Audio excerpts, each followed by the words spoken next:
Good evening. We call to order this regularly scheduled board meeting of the Vicksburg Warren School District Board of Trustees, September 25th, 2018.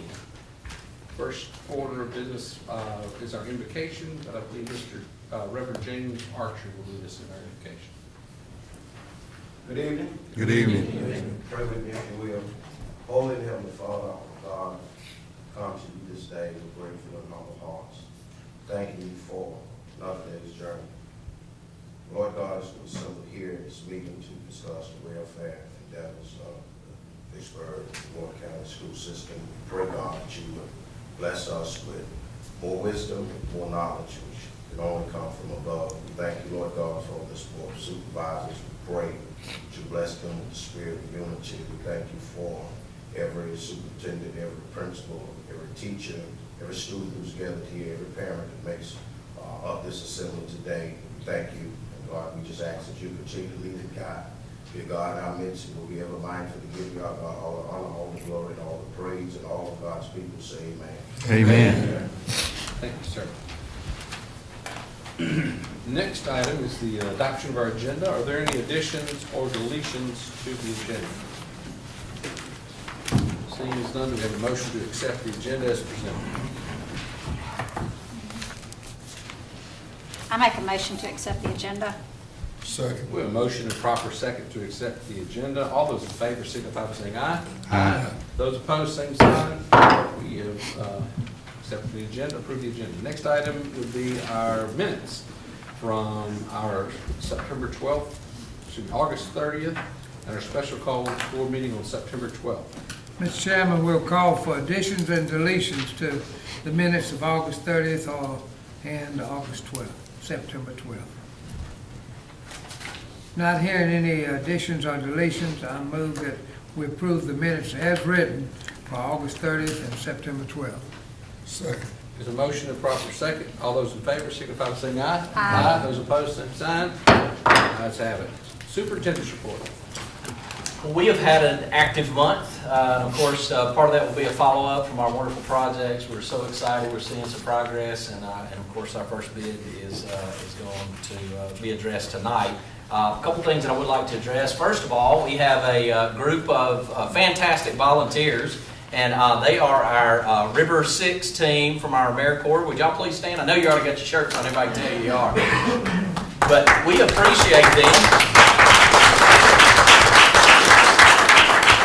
These young men and women, or grown adults, however you want me to refer to you, much younger than me, are giving up about 10 months of their life for service. And we appreciate that they've chosen to serve our students here in Vicksburg Warren School District. One of the first projects that they had was our bridge to Valhalla. Our ACME team had worked through lots of ways to get that done, and they failed to execute on the actual bridge itself. And it was one of the looming projects that we really, really needed as part of our mission for our career academies. It gives us access to an outdoor track training facility for our cross country, as well as an outdoor classroom. We hadn't had access to it in a long time. So our River 6 team, the first thing they did, their first project, is they went out there. So now you can have access to the bridge to Valhalla. I encourage you, now that they're done working on it, to stop by, because I stopped by one day to see the progress, and they put me to work. Said, hey, bring that truck over here. So we backed up, and they did. They put me to a little work. So y'all got some work out of your superintendent that week.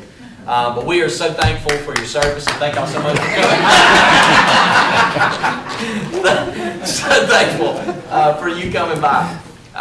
And they will be here. How much? You want to stand up and recognize your team by name? I'm Michael Kunin. I'm from North Carolina, and we're here until October 5th. Nice. Get up, say I'm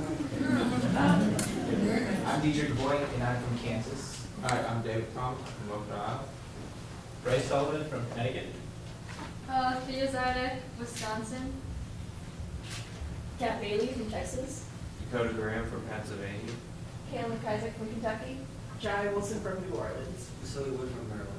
Well, it's lovely to have people from all over the U.S. helping us Amen. serve. Thank y'all. Another couple of updates. One, which was a project we were very excited about, which kind of led a looming decline based on some finance. We talked about the old street clinic a few months back. having the opportunity for Alcorn State University to bring back their bachelor's nursing to us, and having Heinz present on that campus also, running our academy. And we've actually had a lead that now there's a possibility we could have an additional partner, which I'm going to leave nameless until they've agreed, to be in this facility. It's gained a lot of ground. We've met a couple times with Merit Health. One of the developments is we actually have our classroom on campus at the hospital now. They're finishing that up. So we have a class set. Our students will be serving, or they'll be served on the high school, on the hospital's campus. But we look forward to solutions, and if y'all approve me to go to DC to beg for money from the U.S. Department of Ed and Agriculture and Labor, that will be one of the projects that we're going to ask them to kick in and fund. And we think we found a good economic advantage for us to be able to proceed with that project. So I anticipate being able to give you some good feedback. The other thing that I think is very important, we have a workforce engagement committee, and I posted all to the members, and if I'd have been a good superintendent, I would have read all their names out right now. But there's about 15 members of our community that come together, and they are our workforce engagement. What they're doing is putting, we have the philosophy that all education leads to employment. So in that sense, business has to be a change agent in what we're doing in education. So we've engaged them, they've come through, they're helping define what our 4 E's are. We want our students to exit, graduate, college, career, and life prepared, and that means they'll have one of the 4 exit strategies under their belt when they leave. And one is employed with credentials they earn with us, enrolled in a post-secondary institution, or enlisted in the armed forces, or they're an entrepreneur and they have their own business. So in that, we're having people from the business world actually give us a mini credential or criteria to which kids will exit, so that they can have checkoffs that will guide them down those 4 E's. So very excited about that. Great feedback. I can't wait to get the actual 4E documentation to you. Last but not least, Gary, if you'd like to come on up and give us some updates on our building project. Shannon has a wonderful PowerPoint I'm going to try to talk from. As y'all know, when you spend $139 million on construction, you stay very busy. Yeah. This has been the busiest month of my entire career. It's been an exciting time too, and when you work with great people, great things happen. I first want to recognize my team. Many of you met Russ Blunt. Russ is my partner. Raise your hand. What's up, Russ? He's so loud and boisterous. And Russ is the quiet force underneath the storm. Travis is sitting next to him. Travis has been the project manager on the high school, at Vicksburg High School. Great job. Directly behind him is David Ford. David is working on the junior highs and Warren Central. And the crazy man sitting next to him, Will, is kind of the fireball in our team and has been actively involved in Academy of Innovation, and he threatens to kill us if we ever do anything to take money away from AOI, just as Jason probably would too. Jason, that's your buddy. Anyway, it's been an exciting time. These guys make things happen, and y'all know, your organization's only as good as your weakest link. We don't have a weak link. We hire the best people, and we're giving you the highest quality of service we can. And so I want to give you a big update today on a lot of things that are going on. The first, on the agenda is going to be the Vicksburg High School bid, and I'm going to talk at length about it here in a second. It's down on your agenda, so it's to be voted on later, but I want to give you everything I know about it here in the report. I'm going to update you on the progress of Warren Central High School, and one of the key things involved in that is that we said all along those high schools are going to be equitable, they're going to be of the same quality.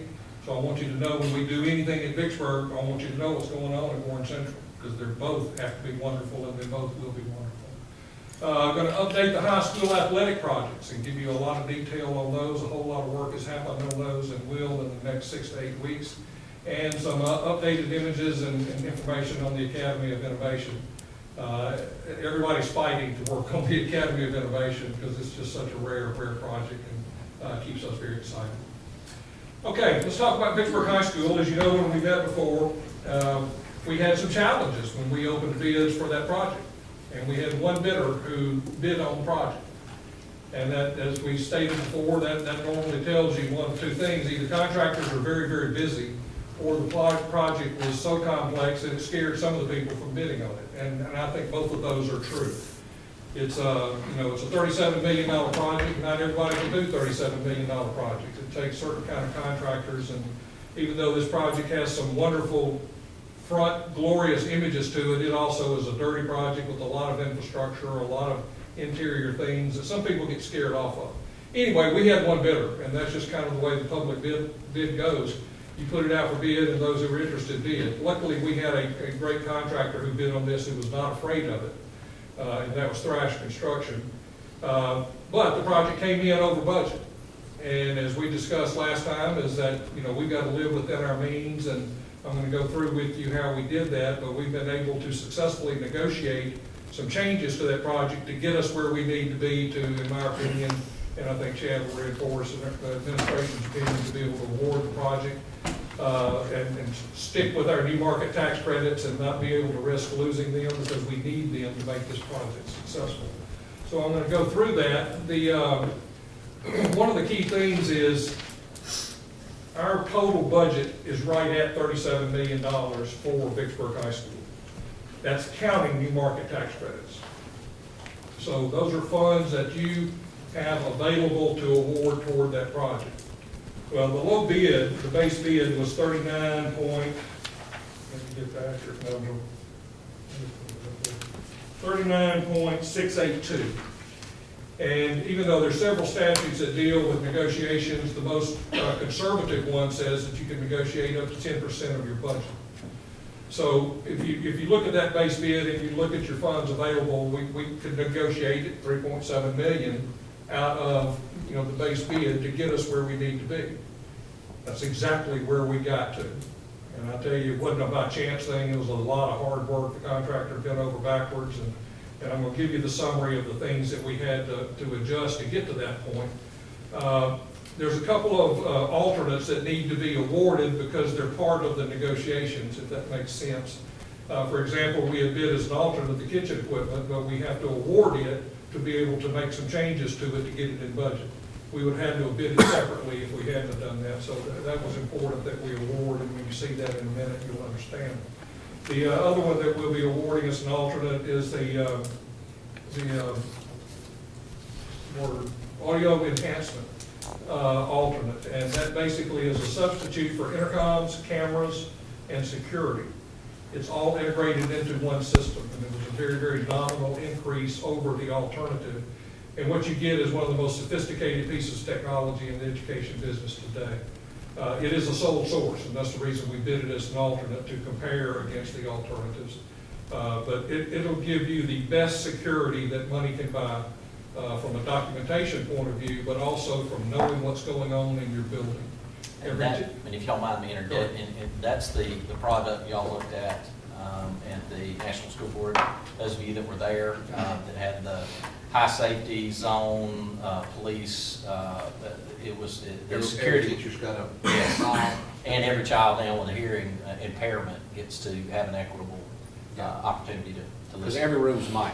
Every instructor is mic'd, and it's also tied into the security system, tied into the camera system, so when police show up on site with a problem, they'll be able to immediately see real time everything that's going on in that building. Yep. It also gives you some opportunities from a professional development point of view to document what's going on in your classrooms. Yep. And reiterate what needs to be going on in your classroom. So it's added value to do that. That's the reason it's in there as an alternate, is that we're going to recommend it to you.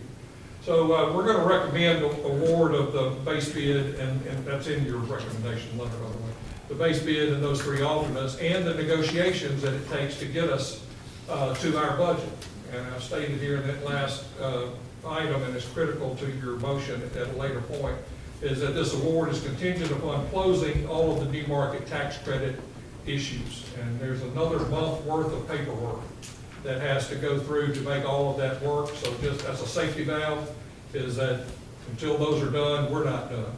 Contractor knows that, he understands that, and we've got a contract ready for you to sign if you so choose to approve it here as we get into it. Summary of the negotiated changes that we had to do is that you don't cut $3.8 million out without looking at it very seriously.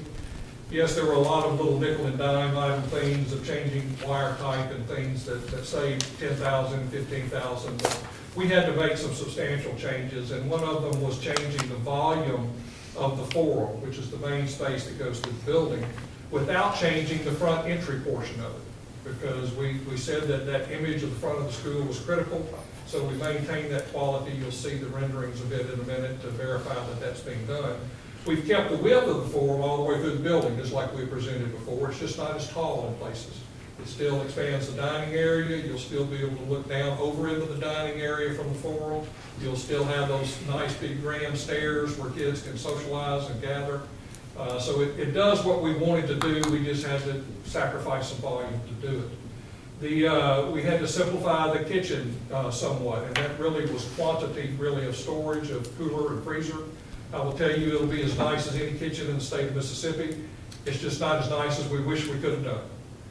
Your staff has been wonderful to work with, to realize we all had to make cuts, and those were some that we had to do.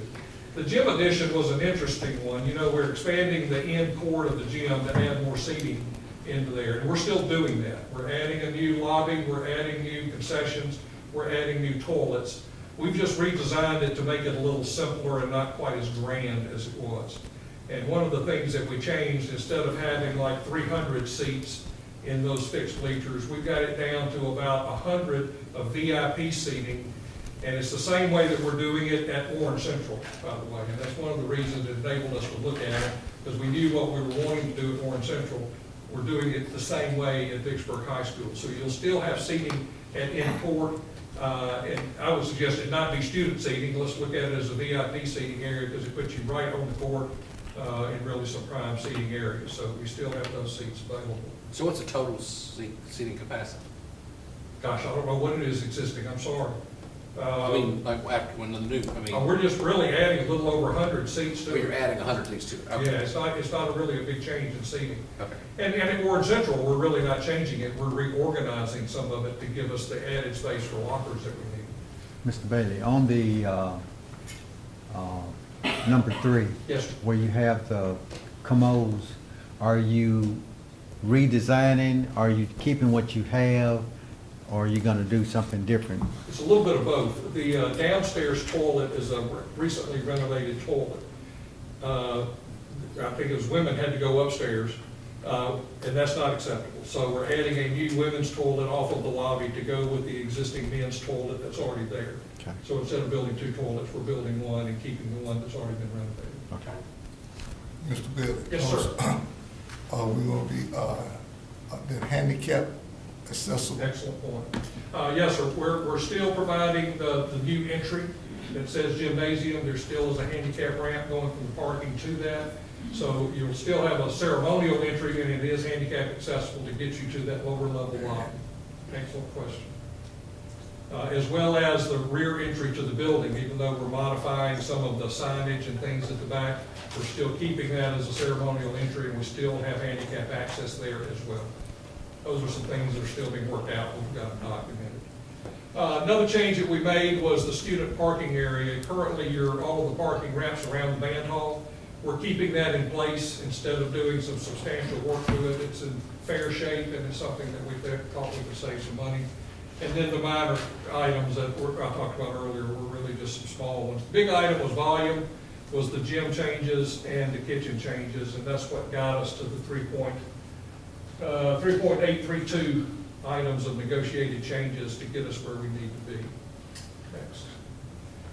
I wanted to show you the revised images to show you that we're still committed to what you committed to. And this is the front image of Vicksburg High School. It still has the major new entry. It still has the volume in that entry, and it goes all the way through the major addition back to the original building. So you'll still have the cool green glass. You'll still have the bowl canopy and entry. All of the career academies are still along the curved wall with glass, as you see here. One of the minor changes, we took out the cantilevered walkway off of the career academy. That was a culinary arts there in the left. We had a little walkway that came out outside of that glass. And it really was something that was hard to supervise, and it wasn't something I would mind getting rid of, but it saved us some money. But you'll see we've maintained the image. Yes, So sir. let me ask this question right here, if I may. Right here, there's glass right there. Mhm. And so one time it was I'm gonna say a slim piece of glass that was kind of like a box. That's on the other side of that wall. Okay, It's still there. okay, So the image on the opposite side is just the same as it was before, just like this one. okay. And Mr. Bailey, part of the problem with the bid when we were at the special meeting was that there wasn't anybody who was willing to touch the glass, so I Yeah. assume we found something. Oh, we found some. Okay, Found a couple people to look at. okay. So if you go to the next shot, as you walk into that new entry in the forum, you still have that grand entry.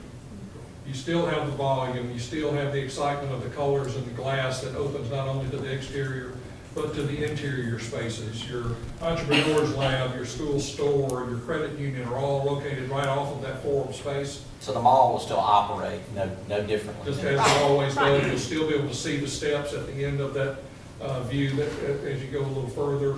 It's just not as tall when you get down to here. All of this at the front is just as tall as it always was. And so we wanted to make sure, as you'll see as we get into the Warren Central, that we've kept some of those same attributes. It's just Warren Central is easier to do. I talked to you about that last time. It's level. It's flat. It's flat, and this mountain is not flat. So that's what created our challenges. But we felt like we've maintained the integrity. We've always maintained the quality of systems. We're still replacing mechanical. We're still doing electrical. We're still doing the things that will help education be better and focusing on the career academies, which is And we got the always- highest quality roof. I mean, all the things that were, you had to have, and then we didn't sacrifice the function at all. One trivial question. The green is Kelly.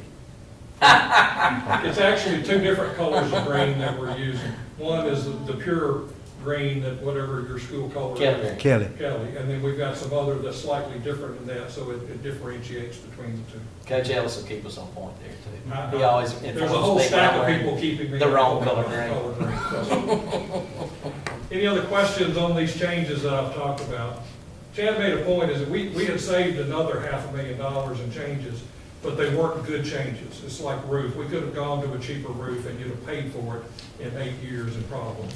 So we put that back in and maintained the quality things, and we were able to do it to reach that budget level. I want to stress that your overall district budget is still at $139 million. We still have $6.7 million in district-wide contingency to deal with all of the things that will come up on the other projects. We've reviewed every other project, made sure that the budget is comfortable on them, that we're doing what we told the public we were going to do, and we are. So I feel as good as I can feel about those projects until we bid them. We don't know, but we've gone through the tough one, and we learned a lot from that and made sure we're safe on the others. And a good many of these changes were cosmetics that really wouldn't be viewable except in a corridor through a section. And I think once I internalized that, we gain, and of course, when you're talking about the reduction of that space, you're talking about longevity of heating and cooling. That Right. space is cheaper. And We cut so, tonnage. yeah, there's some savings. Lots of time. Any other questions here? And I'll be glad to talk about it at length when it's time to vote on it. Okay, let's go next, and filling in on an update on Warren Central. I keep stressing the issue of the equitability of the program and the scope, that when we do things at one, we do it at the other, and we do it well. We don't compromise at any point between these two schools. And that doesn't mean they're identical. As you know, the building images are different, the layout's different, but the programs are the same and the quality's the same at every level. We've been studying options for band practice area to look at and see what options are out there. I'm telling you, we're still looking at that. There's a couple of different scenarios. One is keeping it where it is, getting rid of that storage shed that's out there and moving it so it's not in front of the building, looking at moving it to the south, looking at moving it to the north. And so we're getting some input from the band folks there, and I'm not set on that yet, just telling you that we're looking at it. Been a ton of refinement on the plan and the details. And as you know, and anybody that deals in art knows, when you go from freehand sketches to computer reality, you have to make things happen. And that's what David has been working on in detail to make that happen. I'll show you a couple of images here, but this project will bid in March of next year. But we're well down the line of making decisions on that. We've had meetings with the principal. We'll talk about athletics separate from that here in a minute. So go to the next shot. This is the overall site plan. It's still as it was. Everything is what you had seen previously as far as circulation, as far as organization. It's a lot more complex than that because all the details are there, and we've quantified and verified things. And that's really important from a budgetary point of view to make sure we've got the right square footages, that we've got the right functions. we've got the right number of toilets, the right number of classrooms, and your principal's been essential to do that.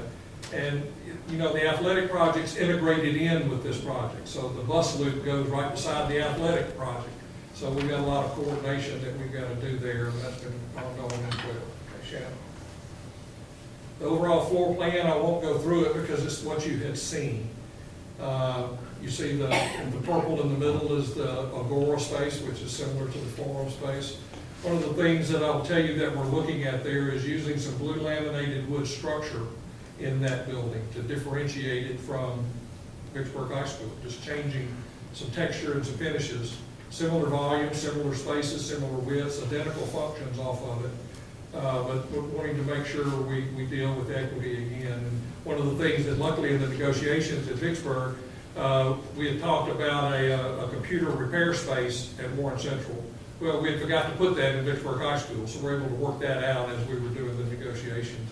So it helped us with some balance there. Okay, next. Just to remind you, the images are still intact.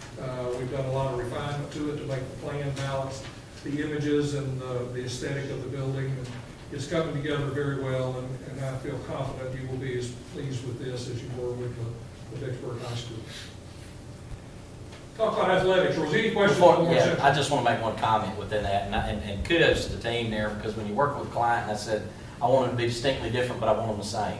That's a hard balance, and I think there's a homeostatic point where they've really nailed that, and I think you know, from our perspective, the quality of the programs have to be identical, and the uniqueness of each building and each history or spirit of those buildings, I think y'all captured those very well.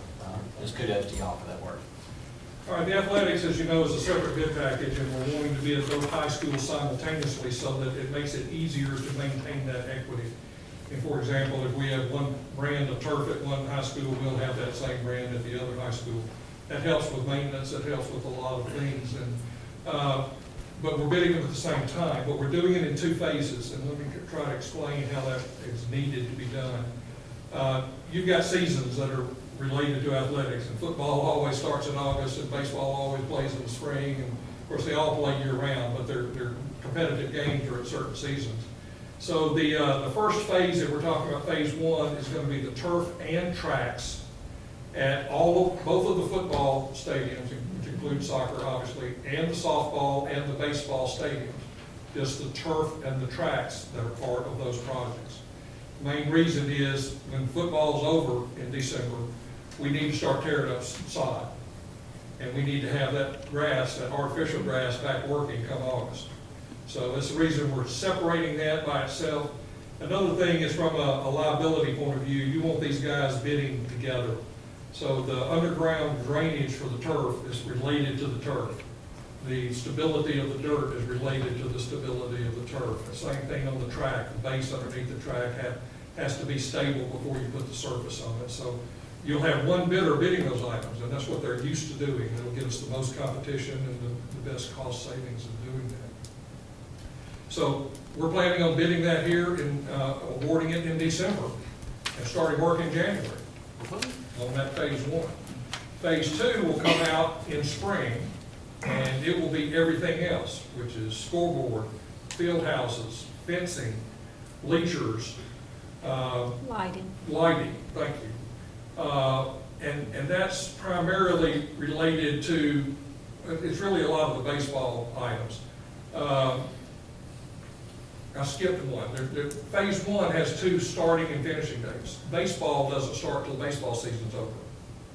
And it will be finished next February, a year from February. Football will be finished in August.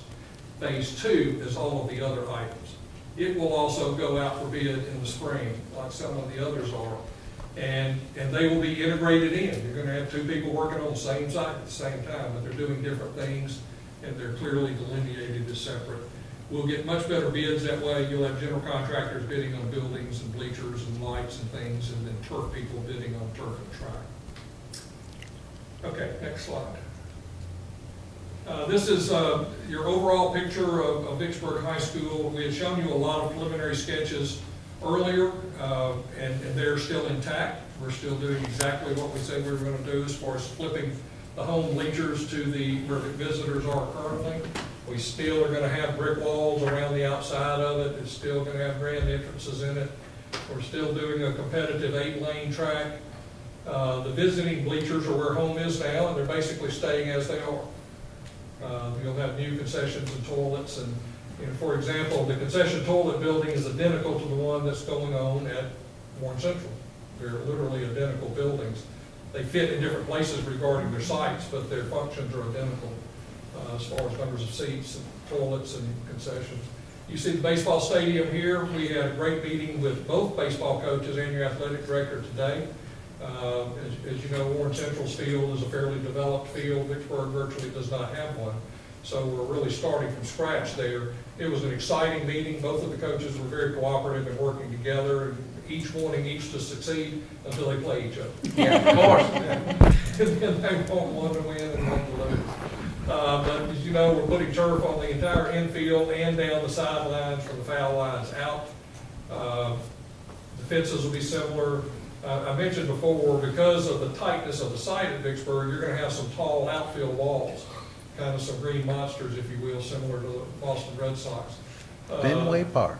Yeah, Fenway's a great place. So definitely in left field and possibly a little bit in right field. And Coach, one of the reasons we're doing it in right field is to shorten the footprint of right field, so we've got practice area, adequate practice for football on grass, for the equipment in that area. So a baseball coach came up with that idea, and I thought it was a very good idea. Okay, next. Question. Can you put the ivy over it? Oh, that's cool. On track field, Yes, sir. track and field, the shots, discus, long jumps, triple jumps. We're trying to get as many of them as we can in the end zone areas, the D zones as they call them. So you'll have those track surfaces for those functions, including and their pits. And where you don't have those events, you'll have turf around it. So everything's got a surface on it that helps maintain the integrity of those areas. There's a chance we may have to have one or two of them outside the track, specifically at Vicksburg, and that relates to geometry of the diameter of the track. And it may be like past that entrance to the left, like on the scoreboard side over to the left of the track, right there on that flat area. Right. This is a little aerial view of Vicksburg. On the left-hand They all side, you can gonna be- see the concessions area, you can see the home bleachers on the left, the new scoreboard down at the right end zone, you can see the baseball off in the distance, and the visiting bleachers are the ones you're keeping. You've got tall bleachers that are becoming visitors. You'll see that the home is lower, but they're much longer. And we still got the VIP seating here. You'll see those in the darker colors there, right underneath the press box. I will tell you that both press boxes will be identical. We're having to expand Warren Central's because it's staying where it is. But this will all be new. There'll be plenty of areas there for food, for PA, for coaches areas, et cetera. There will be a ramp that gets handicap access to the press box as well. So these are all making good progress. Let's go to the next slide. This is looking back the other direction at Vicksburg. If you're up above the baseball field looking toward the other end, if you'll remember those concessions areas there is about 12 feet above the ground. So when you're working in the concession stand, you still have a great view of the field, just like you will at Warren Central. And you're just higher above the ground. So it's kind of a panorama view and some gathering area up there for that to occur. And it's both visitor and home. You have fences that separate those, but a common concessions area behind them. All right, moving on to Warren Central. Same program, just different solutions, is that we're modifying the existing home stands and adding to them. And as I mentioned before, the concrete bleachers, as you know, have row-to-row spaces that are really not adequate. We're building a whole structure on top of what's there and going with all 3-foot decking like we are at Vicksburg. So the VIP seats will have 3 foot space to space, as will the regular bleacher seats will also have 3 feet. They just got aluminum bleachers on them. And then we're adding band and student seating down in the right corner in your upper right of the stadium. Doing the expansion of that field house right at the end of the east end of the stadium where the lockers will go and the coaches' offices. New lights at softball, baseball, football, concessions on the left, all of the fencing's new. Security's a hot topic here, just as it is in your buildings. So we've got to maintain secure fencing, separating visitors from home throughout. So that's the softball field or the baseball That's field? the existing softball, baseball's across the street. Oh, right, okay. So where will you still walk, you won't walk up underneath these bleachers? Correct, we're fencing the underside of the existing bleachers and entering them from the lower side at several points. So you'll have a raised walkway, just like we're doing in Vicksburg, to enter those seats, and then you go up into them. So you enter through the ticket booth and then walk around to the front? Walk around to the It's a end. centralized ticket concession, right? You still can walk behind the home bleachers, you just can't walk underneath them. So will both, is there a separate visitor concession? It's all one concession, right? It's all one concession, Divided with the, divided with fence. Okay. They just have to walk further than home folks do. that's right. That's The good. softball field will be turf. It's getting turf just like the other one is. Okay. As well as the baseball. And, there's several nuances that are slightly different between each one. The irrigation system at Warren Central, they replaced the inside, the infield, but the old outside, the outfield is old, so we're having to replace the outfield irrigation system, but we're using the heads that were put on the interior. You no longer need to irrigate it. So we're trying to save money wherever we can. And we'll be continue to meet with them as we develop those projects and refine them. Okay? Next. So does this, can you go back one? Sure. Does this provide for visitor, and I need to ask the same question for Vicksburg High, for visitor band and park, so where are visitors parking? Visitors are parking in the new parking lot to the left of the slide. So the current road that you enter the site, Okay, if you think when you're coming in that site, you'll park off to the right. That parking is designated for visitors, so all of the parking in front of the high school will be home, and the visitors will park. where are you, your football team is still gonna have a locker room where they have now? Yes. And there'll be VIP parking right behind their field house at that opposite end. So instead of the, because we're building where they currently park the Yes, that's buses correct. for a visiting team. The Visiting- visiting team will park, like a van, will pull around the backside and in that loop. Yes. Where are they parking at Vicksburg High? Because They're parking, visitors are parking where home parking currently is, and. I mean, the currently, it looked like you had taken some of that space behind the baseball field, where they have At the, Vicksburg, at Vicksburg, we where still they have normally a put parking lot buses, so you still have that? there. Yes, you still Okay. have that parking there. Go to that next shot, it's a little 3D view of what's going on at Warren Central. On the left, you see the field house. At the end, you see their scoreboard. The concessions and toilets are down at the bottom right side. And obviously, the track and details and turf are all similar details. It still has a brick fence around it at the public end of the site. So it'll have to be a similar walk-up feel that you would get at Vicksburg High School. Okay, one more. Just from the other direction, this is looking back behind the field house, looking at the home bleachers. You're seeing a piece of the building beyond that. That may be what's confusing. And that press box will get expanded there to be the same length as the one at Vicksburg. So, right now, the visiting team has a spot in the, I can't dressing see room. where you're pointing to. oh, you can't see? Right now, on our home side, the visiting team has a place for dressing. Yes. What are these buildings on either side of the bleachers? All right, you see where the visiting bleachers are. We're Yeah. building a new 9th grade locker room for varsity that will be used for visiting team to dress.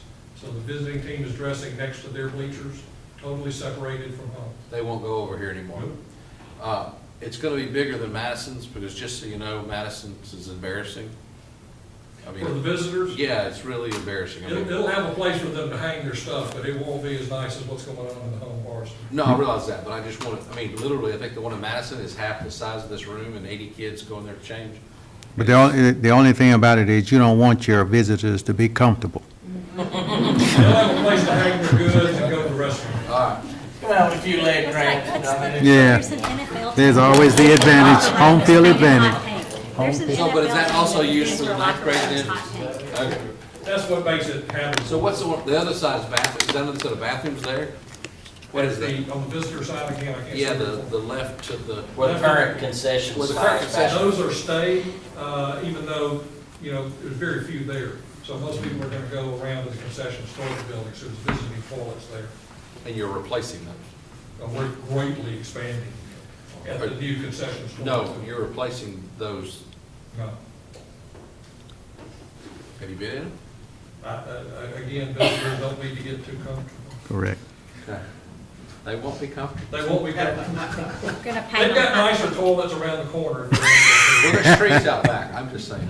we're gonna paint them hot pink. Absolutely. Okay, I we did second the Don't you that. think, we wanna paint the visitors' rooms hot pink. Yeah. That works for me. Let's move on to the Academy of Innovation. We've had numerous meetings with administrators, and I will tell you, we also met with the entire staff of the Academy of Innovation and did some dreaming and brainstorming, and Ed and David were there as well. And Based on their feedback, they even pushed it farther than we intended. They did. They were pushing the agenda of how kids learn and how teachers teach. Loved it. And it's really a leadership role in your entire district to exhibit what people can do when they want to work together.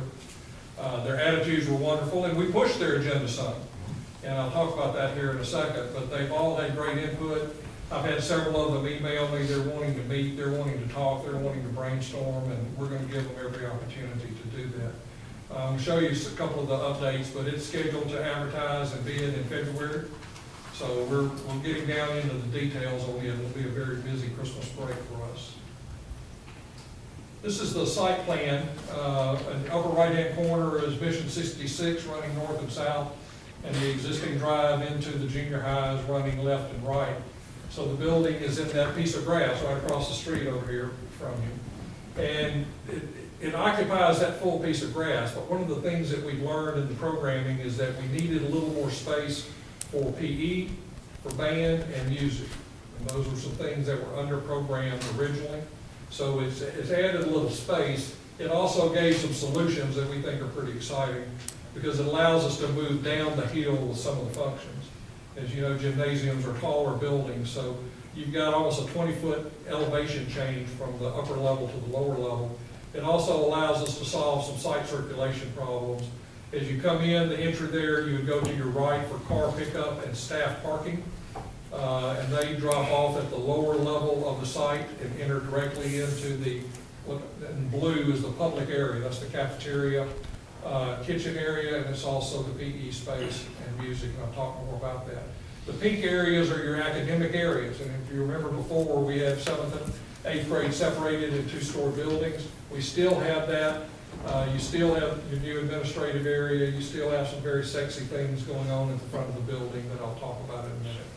So all the functions are still the same other than the ones I just mentioned. But they still open onto a courtyard that opens onto these trees in a very natural area. We're still doing some things that are demonstration portions of the building. And for example, we will have a solar collector area that's demonstrating how energy is created from the sun. We'll have some wind turbines that do the same thing on wind. And we're looking at biomass and open to any other ways of teaching kids how reality works, how things happen, and making it a part of the building. For example, the mechanical and electrical systems will be exposed in several areas, and there'll be plaques that talk about how they work and what they do and how do you get cool. It doesn't happen just because you want it to. There's things engineering-wise that has to happen. And down to the minute detail that I would share is whenever you have toilets backed up to each other, you have a toilet chase, and that's where all the plumbing and pipes and the water and the other pipes go. We're looking at putting a glass wall at the end of that chase and color coding the pipes that are in there and tell kids what those are doing. You know, cold water and hot water in different pipes, and the sewer has to go downhill. But it also has to be vented to the top. So we'll be describing what those are and actually see them and take away the mysteries of things that happen behind the walls and make them part of the education. Sounds like a science museum. I know, right? It's a learning zone. And that's one of the things that we really talked about. I mean, we want it to be didactic in nature. Every element within it teaches. I mean, it's going to be its purpose. It's going to exude. It is the energy. Academy of Innovation. That is absolutely the truth. Innovate is what we do. This is the middle level of the building. It's technically 3 levels. The lowest level is the kitchen cafeteria down at the very bottom. You go up a level to the main level of what you're seeing in the lavender and purple functions there, and then there's a whole other level above it. So each of these lavender areas are academic zones. And let me try to describe a little bit about that. They're basically 100 by 120 foot rectangles that are wide open spaces with every piece of flexibility we can do to give teachers the option of how they organize their space and how students organize their space. The things that are in blue are things that have to be fixed. You have to have stairs and you have to have toilets. And the areas that are in dark purple are some spaces that have to have walls. You have a couple of electives that need walls around them. For example, some art and kiln areas that need solid walls. And some science labs that need solid walls. Everything else in this building is open. And it has sliding glass walls that allow you to manipulate space. So if you want to have a seminar area for 10 kids working on a project, you can do that. If you want to teach math in a lecture environment for all 100 kids on that team, you have a space big enough to do that within glass walls. And every student has their own desk. And it's all done with portable furniture, just like teachers. The teachers have their own space, but it's all in movable furniture so that you can differentiate and reorganize space and use it for teaching. For example, every wardrobe that's in there has a marker board on the back of it. So you're not wasting anything. That's how you organize it and change it. I met with Jason today and we talked about that there's a lot of professional development that's got to take place to get teachers to this point. Because you're doing a lot of wonderful things and a lot of team teaching and a lot of hands-on learning. This is taking it to the nth degree. And it's giving you a framework in which to do it. I would also stress that it also gives you the framework if you change your mind to do something different. And the thing we all have learned in education is that it's going to change. No matter how brilliant we think we are today, something's going to change and somebody else will be superintendent at some point in life. So you have When I die. after you're dead. That's right. So you have the flexibility with these glass walls and the tracks in which these walls can go to create regular classrooms. So it's flexible to the nth degree, literally. So it could be normal or it could be extremely open and creative. Go one more slide. This is all up at the upper level. In the lobby areas where the lavender areas connect, you have some two-story spaces. Not just because it looks cool, and yes, we've got some steps for kids to seat in here, just like we're doing in the high schools. But you use the two-story spaces for teaching, so you need some areas where you can do physics and science on a vertical level, not just a horizontal level. So the two-story spaces are important. And you see the courtyard again there. That's a usable space. It's not just intended to be pretty. It's a teaching space. Okay. This is the lowest level, down at that lower level. So that's where kids are coming in. When parents are dropping them off, they go up a set of stairs to the main area. Buses on the upper right. You'll notice that the shape that's super seated or layered on top of that is the golden rectangle. It's still there, just like we had talked about originally. And where you have those curves and lines in the exterior of the building, they're concrete plinths that are laid in grass so that you see that image from above. When you go in the building, they become bronze stripes that are inlaid in the concrete. So they're intended to ask the question, why? Why is that there? What do these ratios mean? How does this math work? And what is this relationship to the human body and how proportions work? Look at the academy teachers. They are just grinning. I'm loving it. Look at y'all. We had a conversation in the lobby today about how would we deal with some biomass and put two pieces of glass with chicken manure in it. Well, that's not just a game. It's intended to talk about how heat is generated from nature. And you monitor it, and you extract that data, and you calculate it, and it changes based on the amount of air that you put in it, the amount of sun that generates from it. There's math and science for all these things. They really do matter. Chad, the only question I have about the Academy's building is it designed for more students, or are we still looking at the same size of number of pupils that are at the Academy at this point? Great question. It's designed for 400. Okay. How many are there? A little under 3 some odd. So it gives us a little room for It some does. growth in, But it was a conscious decision early. to keep it smaller, yeah. And that is, you continue to grow with the quality of those programs, you transform the other schools. Correct. That's the logic. Okay, go one more. Here's some images from the outside of the building. And a couple of phrases and words that Will came up with that I think is very important is, when you deal with Academy of Innovation, it's nice to put that up on the side of the building, but what does it mean?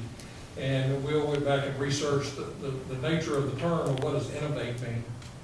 And it means to create and extrapolate knowledge and to do things differently than what it has been done. So we won't put innovate out in front of the building. We want you to talk about why you're doing the things that you're doing. There's not a piece of brick on this building. It's all intended to be glass and metal, to be different, to be well proportioned, to be well scaled. For example, the center black portion that you see in the middle is all glass, but it's got things on the exterior that are shading devices, that are teaching tools, that are dealing with geometry and dealing with math, et cetera, and again, the golden rectangle. The glass, I don't know how many are familiar with the painter Mondrian, who dealt with rectangular geometric images in his paintings, and they were very simple, basic combinations of reds and blues and yellows and whites.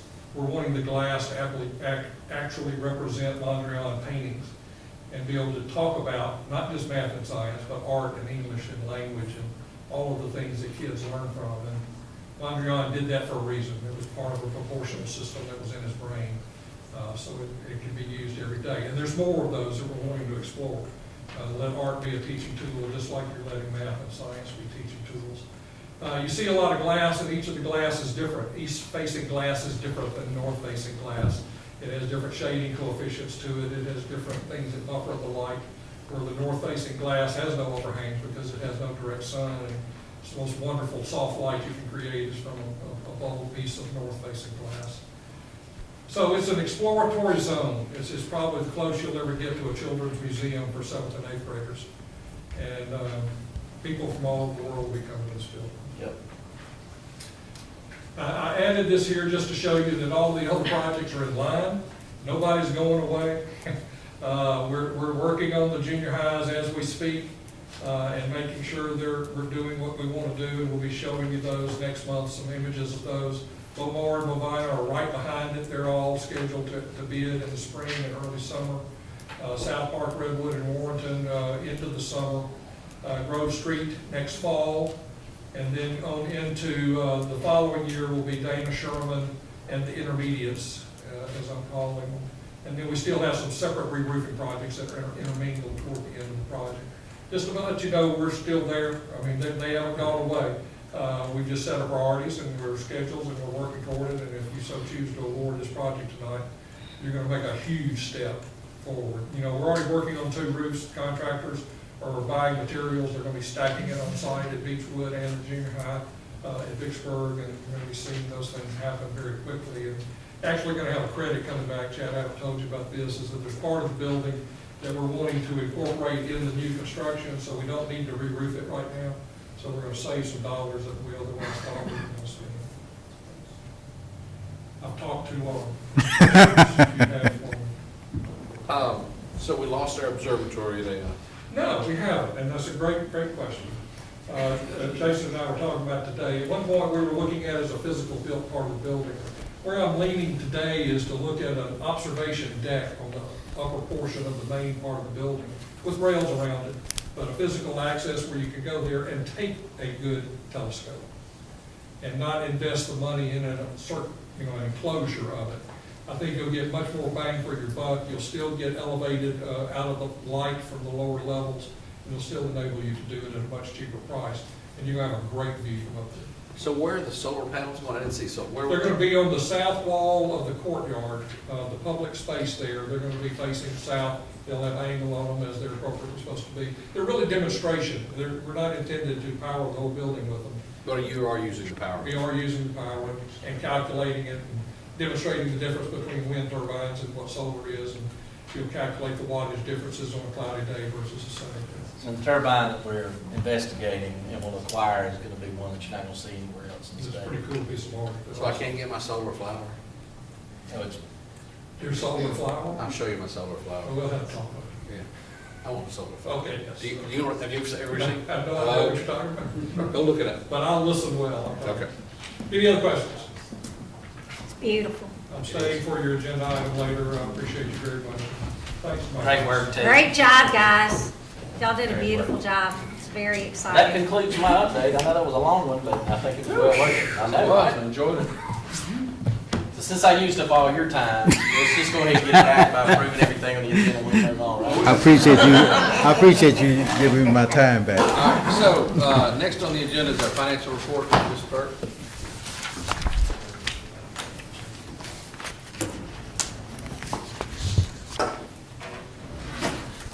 Good evening. Good evening. Good evening.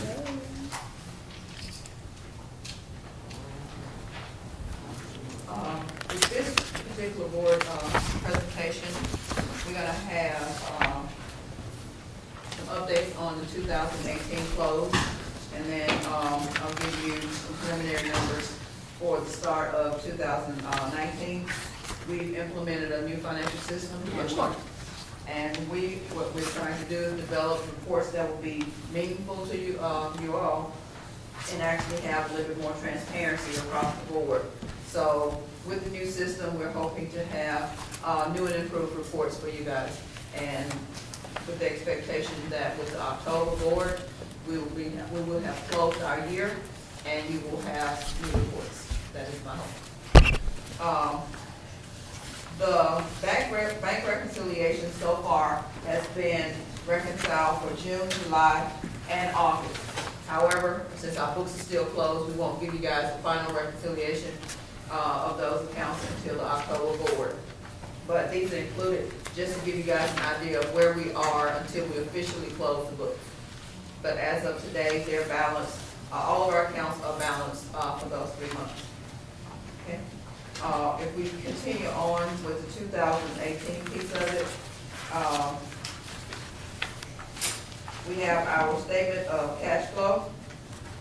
And looking at our statement of cash flow, you can see that we have actually, we're projecting to end the year with $1.76 million more in revenue than we originally budgeted.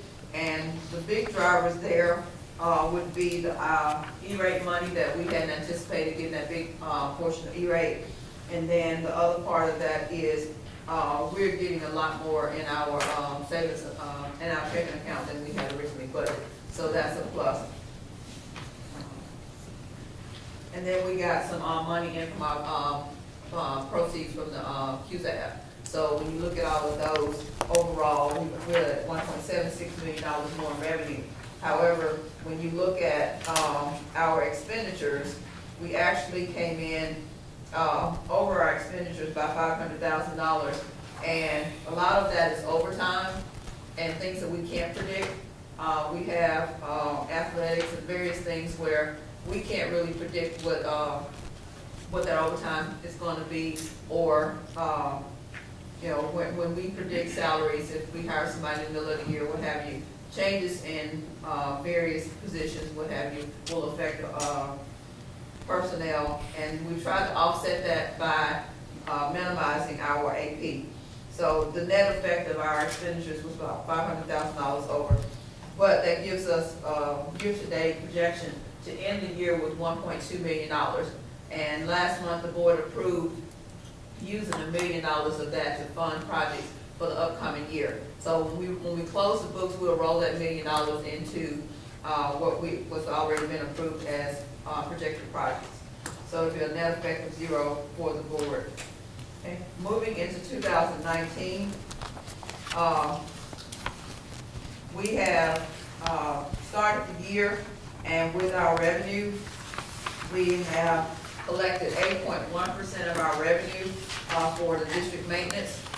And then if you look at the total, the grand total for our revenue, you'll see a large number, and it looks like we only collected 1.8% overall. Well, that is because we anticipated the bond sale for these upcoming projects for this year.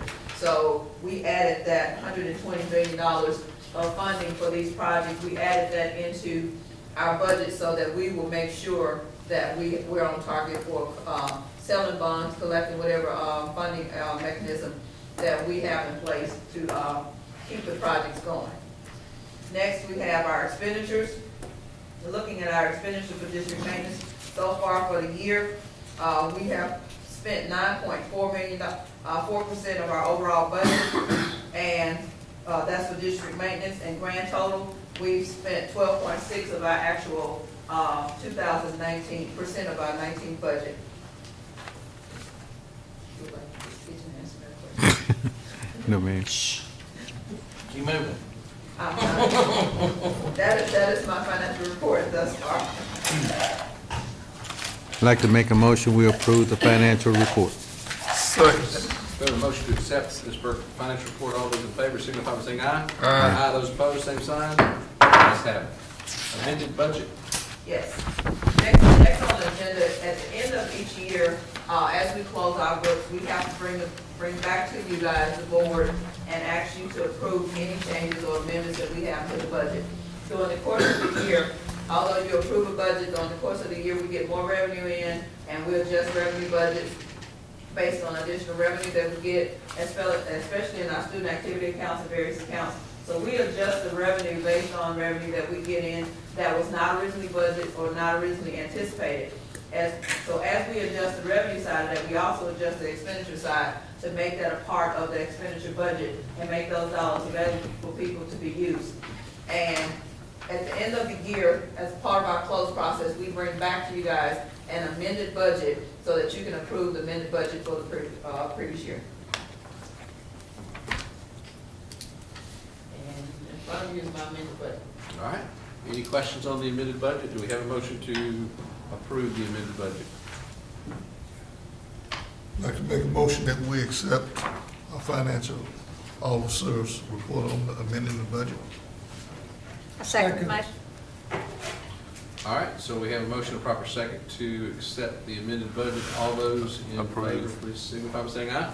Aye. Those opposed, same sign. Ayes have it.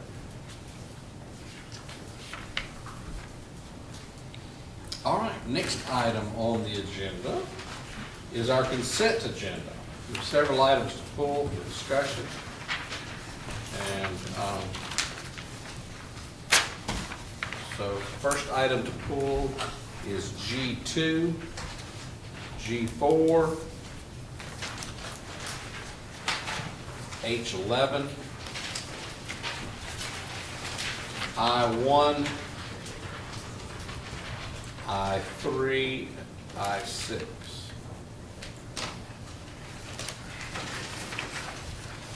I'll repeat those again. G2, G4, H11, I1, I3, and I6. Are there any further items to pull that any board member would like to pull for discussion? That's for you. If there are none, do we have a motion to accept the amended consent agenda? Send them all down, it's all the same. Send them all down. That's Joe and Alonzo's. That's Brian's, and this is yours. That's the school report. That's those two. Joe and Alonzo. No, this is the schedule. Oh, yeah. I don't need one. Football, you know, Here, pass it down. You got one, right? yeah, it should be. There you go. I got All one. right, so do we have a motion to accept the amended consent agenda? I move to approve, please. Do we have a second? Second. A motion and proper second to approve the amended consent agenda. All those in favor, please signify by saying aye. Aye. Those opposed, same sign. Ayes have it. First item for discussion is G2, extra duties and activities.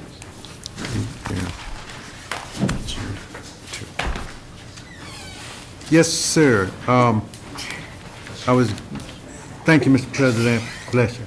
I was trying to get to our human resource, and she decided not to give me her number, so I guess I'll just ask her now. When you say, it says extra duties, I guess, does anybody besides me don't know what extra duties are? Those are early morning duty posts. We traditionally have those. We do have an extra few at Vicksburg High School, over Warren Central, but it's due to the complexity of the building and supervision. So it's supervision prior to regular contract hours. Gotcha. Well, thank you, sir. And then, of course, my next question is the cost. How much are we paying for? $1,350.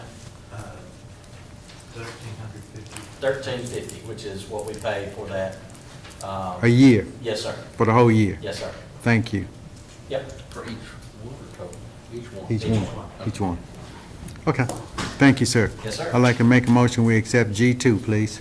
I second the motion. We have a motion, proper second, to accept G2. All those in favor signify by saying aye. Aye. Those opposed, same sign. Ayes have it. Next item is G4, On the- separations of employment. Thank you. On the breach of contract, and let me say this, and I think some of us think I'm trying to cross-examine you. I promise I'm not, because I'm not a lawyer. I want to be one, but I didn't go to school. So we have our lawyer over there at the end. Thank you, Mr. Lawyer. And a good one. Yeah, Good a great one, a great one. But when I ask a question, I mean, only thing I'm trying to do is elucidate the date, so to make sure that my constituents and myself understand clearly what it is in this paper, because you can put a lot of stuff down, and if I can't understand it, which I'm very elementary and very slow, then I'm almost sure that somebody else doesn't understand what's going on. So you don't have to get abrasive with me. You can just tell me none of my business, and I'll ask Yeah, a different question.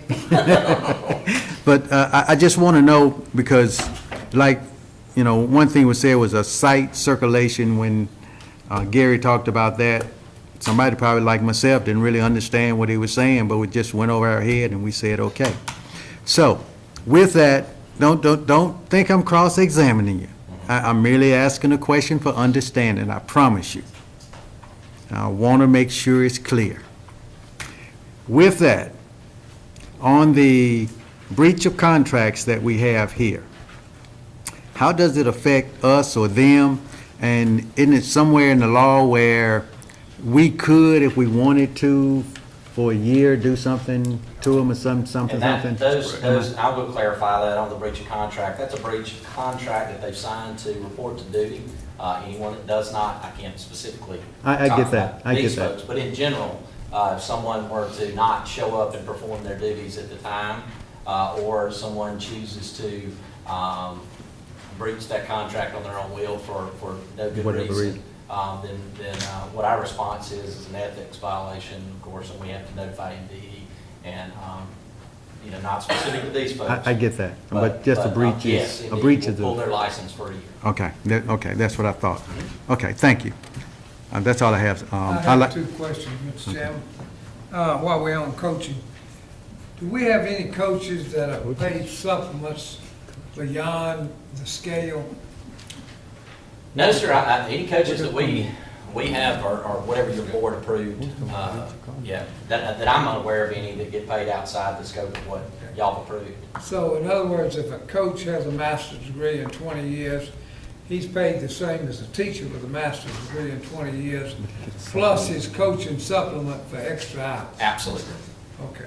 And the coaching supplement for extra hours is actually an at-will agreement. It's not even part of the contract. I just picked up on something in the community that there were some coaches that were getting treated special, and I said I hadn't heard anything about that. I love them all equally. They're on the scale. Yes, sir. I think the public needs to know, follow the scale. Yes, sir. Also, there are two different contracts. I mean, they sign an at-will coaching contract. That's correct. Away from their school supplement, right? Yes, sir. Which they're separate. We hire teachers Yeah. and we hire coaches. That's correct. And the teaching contract is protected by all types of Protections. defendable right. Now, the at-will agreement is not. I So, tell you what my boss told me 50 years ago when I started teaching. He said, you're gonna get paid the same for 40 hours a week as you do for 70 hours a week. So don't argue about it, just go and do your job. yeah, you told me the same thing. Mr. Same Chairman. thing. no, yeah, no other, okay. I'd like to make a motion that we accept G4, please. Second. Motion proper second to accept G4. All those in favor? Aye. Those opposed? Same sign. Ayes have it. Next item for discussion is H11, PREPS conference. H11, is that me? Nine. Oh, that must be this one. That's the new one, must be, huh?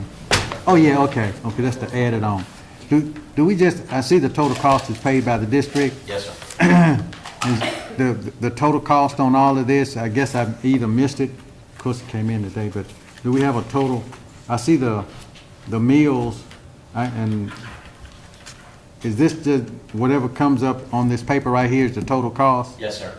And Okay. technically, this isn't an outside conference. The Preps is offering a professional development to all these people that are listed, and this is one of the meetings, but it is actually right across the Mississippi border in Orange Beach, so that's why this one's This the one at Orange Beach? Uh-huh. Okay, You want to go join them? I can add you to the list. well, I can tell you how to get to the, without paying to get on to Orange Beach, but that's okay.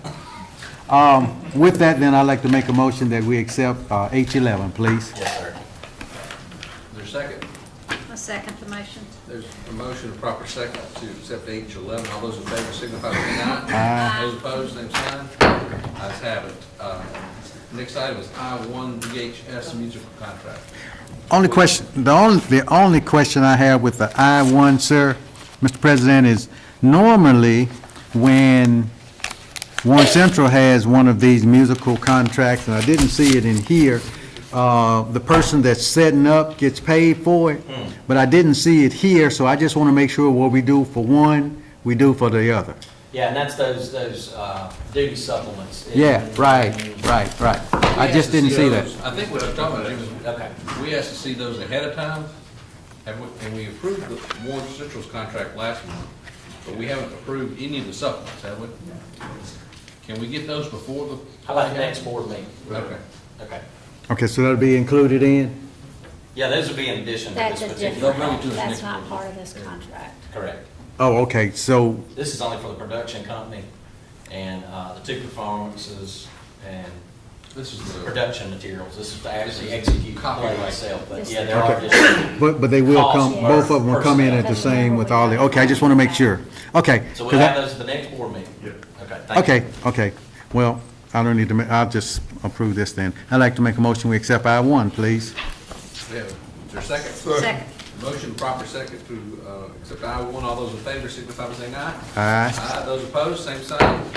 Ayes have it. I-3, professional development, Green Education Services is the next item for this. I must admit that I talked with some young ladies, because everybody know my feelings about the PDs, and I talked with some young ladies, so I'm going to ask to go on and approve this until I go to their meeting tomorrow, and then I'll see how well the PDs operate, and then I can either tell you that I won't vote for it the next time, or I will vote for it the next time. So with that, Mr. President, I'd like to approve I-3, please. Is there a second? Second. We have a motion, proper second to approve I-3. All those in favor, please signify by saying aye. Aye. Aye. Those opposed, same sign. Ayes have it. Next is I-6. Nearpod. What is that? Nearpod? Yes, sir. Nearpod is a device, I hate to say a program, but it's more of an app, and what it does is it gives you the opportunity to recover formative assessment data, which is, if we're all sitting right here and we have a multiple choice question quiz that's kind of a benchmark of, you walk in and you say, hey, we want to see where we are on a particular subject on the bell ringer, and then everybody has the opportunity to key in on their device, which they have their Chromebook, and they can do that. It automatically gives formative feedback to the teacher, which is immediate, because if we all 100% know this, then there's no point in us talking about it. And the other thing it does, it lets us know individual students and it keeps them anonymous. So it's I don't know, I mean, it's a cast net for formative assessment in the digital world. Well, the students, I think. Yeah, oh yeah, absolutely. And what this particular PD will give our folks the ability to in-house train, correct? It'll be in-house training for them as well as extending. Right now, we have a pilot with them. We were able to negotiate a pilot that has been in since last year at very little to no cost. So this will give us full access to Nearpod in all of our schools. So we've done multiple PDs with this. The teachers really like it. It's also an engagement tool, so they can use it on their Chromebook as an instructional tool, and the kids can advance through it. So it has really been a great thing for us. And what it does is it doesn't give you don't have, when you're talking about immediate feedback for, and basically what formative assessment is, and there's two types of assessment. You got summative and you got formative. Summative is the end, it's an autopsy, everything's over with. Formative is what drives instruction. So it gives immediate feedback for the teacher to know where all their students are collectively on a particular standard. Then what they can do is take that evidence to change what they're doing in the classroom to adjust. Because if Brian's the only person that needs to know it, then Brian now has a one-to-one meeting. If all of us need to know it, that's a good quality tier 1 instruction change to the plan, which I execute for the whole team. So it makes us very student-driven, which is definitely what we're trying to do, is have evidence-based mastery tied to the specific state standards. So it's a tool that really gives a lot of power to teachers to be able to, and they don't have to, and I think in the past, and some of you may have seen the little, they'll hold up, whiteboards, or they'll hold up the little plates that, kids write a marker board on, and they'll hold it up, and you get to look around, and the kids can't see where everybody is, and the teacher has to kind of make a litmus thumb test and say, well, so-and-so and this and that, and keep a clipboard, and what this does is it aggregates it very quickly. And if you have a series of these over the course of the week, say our bell ringers are all there, and I'm preparing for upcoming loading of the next lesson for the next week. For the whole week, I can give them preemptive information from the benchmark to drive the instruction I'm about to give because quite frankly, if we all know it, I don't need to teach it. But if we don't know it, I need to address it. And if I need remediation based on fact, and they can also be exit tickets. So then that's when a kid leaves after instruction. They walk out of the building. They can do this very quickly and aggregates it for a teacher to be able to look. They pull a report. They can put it in. They can put it in all types of different graphs. So it can provide evidence over a period of time based on a specific standard, because you can pull the one standard and aggregate all of the benchmark key ends that they had for that particular standard. So lovely tool. So it's anonymous. So does this? Oh, yes. And the Okay. kid will know what they can put in, I think if I remember correctly, they can either put in a nickname or they can aggregate it based on child 1, 2, 3, 4, 5, 6, 7, 8, and then the teacher can assign it that particular day. But they know where they are, because what it does is on the screen at the front, it'll say, the answer was D. And, we kind of, in SBA had kind of that clicker thing that we used at that training. It's kind of similar to that, but they execute it on their device. I just want to make sure it's anonymous, because you said remediation twice and looked at me. So is this for all schools, or? All schools have access to their fund. And so is the cost of the 8,300 per school, or just flat, district-wide? And that one-time fee, we got to pay for it every year. Yeah, I imagine there's going to be annual. I'm sure it's gonna be an Right annual now, thing. it's a one-time fee. Right now, it's a one-time Whoop, fee. whoop. That's pretty good. I'm sorry, I didn't mean to celebrate for you, buddy. Okay. So how has it worked in the pilot program that we're doing now, or we did in the past? It has worked very well, and I brought my Nearpod guru from my team member here with me today, because I knew you were going to ask them. I was going to be ready for you, Mrs. Sturgis. But I think as far as engaging our students, it has really, really been well. And we have been looking internally from the district side to see our usage, because that was actually one of our negotiating tools. Yeah. To see how it was gonna pick up, how much usage we were gonna have. We knew that one of the goals that we needed to push it down would be in our secondary schools, because that's where we tend to struggle sometimes with teaching. It's more traditional, more lecture measured. So we have been working in all of our schools. We have had several PD sessions on Nearpod. We've actually used Nearpod ourselves in our internal professional development. That's right. To engage our adults as well. So I'm gonna Still let present. Kirsten give you a mini report on our usage and how it has taken off. Yes, Well, ma'am. imagine, and if you don't mind, I'll throw this in. If you do, I'm gonna do it anyway. Imagine the old school classroom where you sat around in class and we just got instructions and said, raise your hand if you have any questions. Well, by God, if I don't know it, I'm not gonna be the one to go, I'm the only one that don't know it. Rarely do kids do that in a social environment. It gives them because you can't fake your way through this. So it gets that feedback, and the kid really gets individual feedback. They collect their pride. They don't have to, be worried about being embarrassed about not knowing something. And it gives the teacher the opportunity to go address the situation every single day, not at the end of the week when it's too late. Because once you take a test, you got 4 weeks of instruction that's gone, and you're trying to move on to something else. So it's one of the most powerful tools that we have.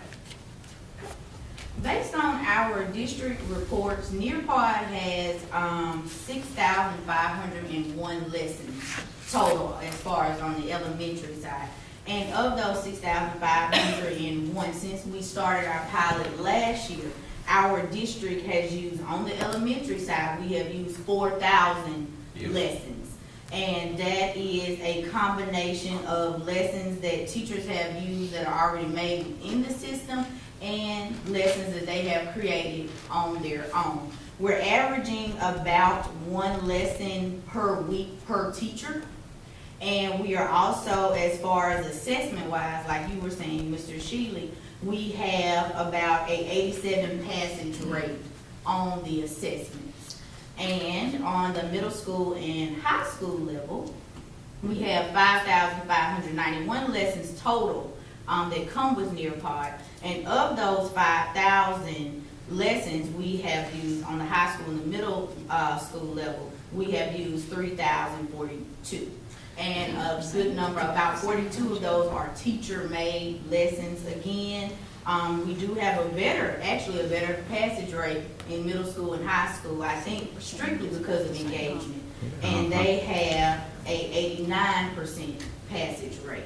Also, one good thing about Nearpod that I noticed that Mr. Shealy did not discuss is the virtual reality component. So what you can do on Nearpod is, say for instance, if I'm reading a story in history and I want to actually take the students to that place, Right. I can download on the lesson and I can put the place in, and the student can either move their cell phone, because we do know a lot of kids have cell phones. They can move their cell phone and actually explore the area.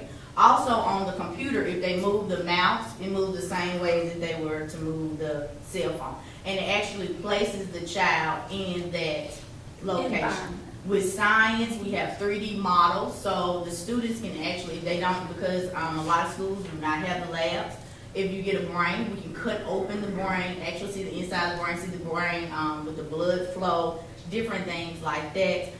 We also have interactive math features where you can actually, say for instance, if you're talking about scales and weights, they can actually put things on the weight and start to measure those things. So it's really hands-on, but it's in the digital aspect. And you can roll your sheets, presentations through there. You can roll your all the products, and what it does is it gives the child that PowerPoint in front of them. So they go, and the teacher controls the movement, and it even has the opportunity, like for a performance slide, and the kid has to either draw a diagram, and the teacher can view the whole classroom at once. And if they see that Brian has done something incredibly well and they want to show it to the whole class, then she can go in and select that and project that and say, here's a great exemplar, see what Brian did here as he looked in.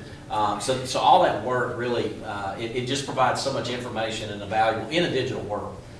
So it allows us to utilize a lot of the equipment that you purchased also at a better rate. I appreciate that, Mr. Superintendent. So right now, it's just science and math, but does it have everybody, science, history, math, goes to whatever? Even has physical education. And you can put your own stuff in there. Yes. Okay. So any of your quizzes that you currently do now could all be done here? Yep. Yes. Okay. All from a buck apiece. And it's a one-time fee? Yes. So far. That's more lovely. I'm a mean negotiator. She is. Okay. She is. Do we have a motion? So moved, Sturgis. Second. We have a motion, proper second, to approve by 6. All those in favor signify by saying aye. Aye. Those opposed, same sign. Ayes have it. Next item are our discussion items. First item under section J is our school improvement action plan for Vicksburg Junior High. Come on up, Principal Hills.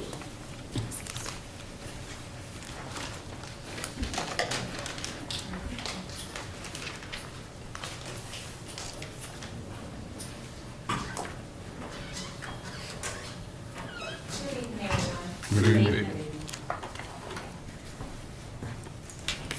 Under section 8.2, as it relates to professional development opportunities shared with teachers, we sent our teacher assistants on September the 12th to a PD at Warren Junior, so they can learn more about how to support the classroom teachers that they are involved with. We don't want them just sitting there grading papers or watching the behavior of the students. We want them engaged in the learning that's taking place. So we want them to get a little bit more support on how to do that effectively.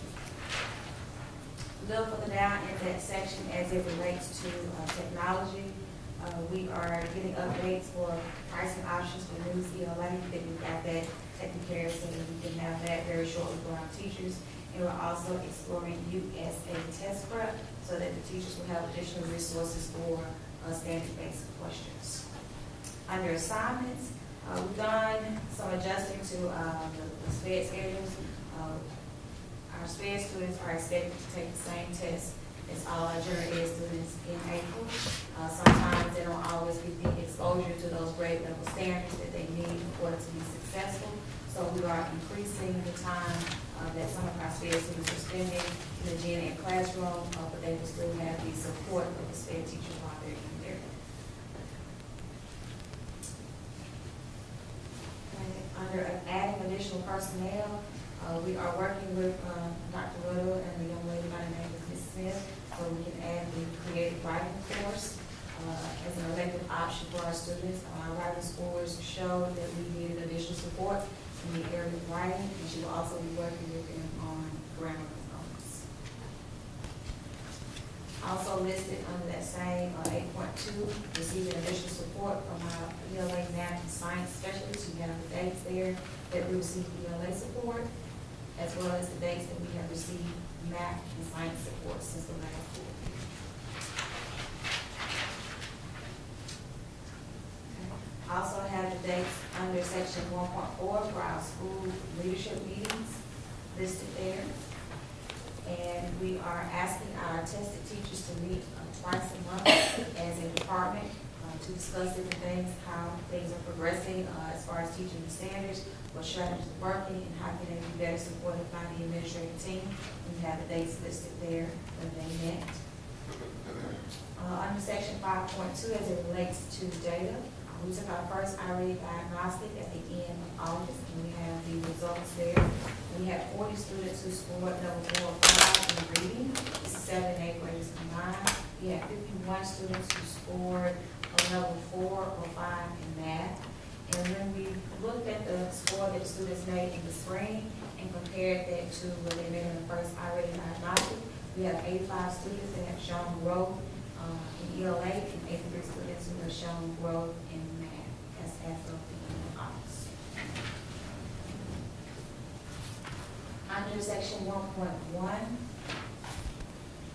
as it relates to the principal constantly reinforcing the school's goals, the teachers have received access to a Google Sheet, and that Google Sheet has the 17-18 scores, the 18-19 projected scores, and what they made in the first IRA diagnostic.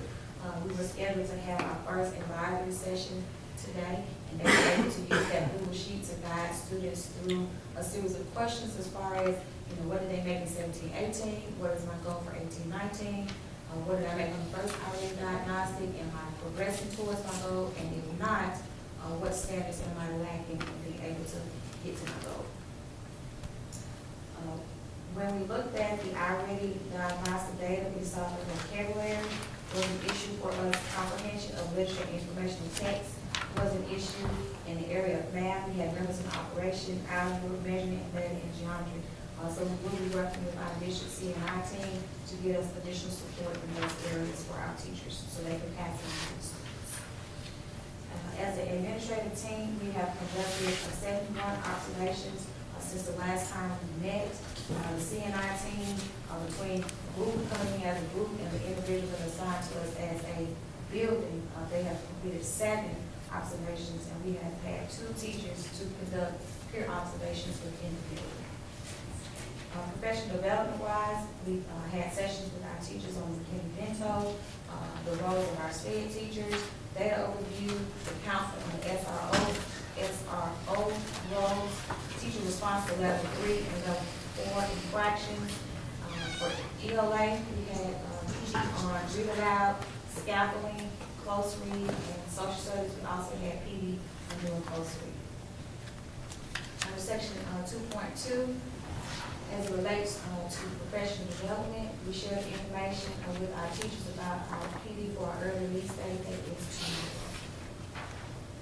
Section 6.1, under PBIS, we had 325 students that were treated from ice cream social at the end of August, and the way that they are able to attend PBIS events if I have no ISD or OSS infractions for that month And just as a little note, we have about 350 kids in the building, so we have a small number of kids that were not able to attend. For student incentives, we had 85 students that we rewarded with a pizza party on September the 14th because they scored a level 4 or 5 in 17-18 on their spring test scores. We had 206 students who were able to wear casual clothes the week of September the 17th because they showed growth between 16-17 and 17-18 test scores. We had 91 students who were able to wear casual clothes this week because they scored a level 4 or 5 on their I-rated diagnostic. In section 4.1, as an administrative team, we are challenging ourselves to conduct 10 walkthroughs each week, with 3 of them being at least 25 minutes on week. And lastly, in section 7.1, as far as communication to parents, we did a call out about the Vicksburg High School field trip, pictures and early release, and we also had our back to school night on September 12th. That gave parents an opportunity to meet the child's teachers, as well as receive their information about their 17-18 test scores. Ms. Hill, Yes, sir. just one quick question for you, if I may, please. And again, I'm not here to, I'm not trying to cross-examine you. I just want to get some clarification. Yes, sir. Is it that the students that grow early in the year, but the latter part, I guess when it counts, and you can correct me as I go wrong, when it really counts, do they not score as well when it counts as opposed to right now? I think it's a combination of things, Mr. Sturgis. The beginning assessments that they do goes back to some of the things that they learned in 6th grade. And so as the year progresses on and they're actually on grade level standards, sometimes their mastery is not what it needs to be to sustain that growth throughout the end of the year. And then you do have students who, you know, something could happen in the morning on the day of the state test and they just totally bomb on the test. And then you have some students who unfortunately just don't care. And so they will go and clip things. So is this where the PDs come in to be able to close that gap with the teachers to the student? Yes, sir. Yes, sir. That's an area that we need to work on because we need our teachers to be stronger so that they can make sure that they're presenting the material to the point where the kids can continue to grow. And if they notice that they're not growing, they can intervene early as possible. Okay. So that with this,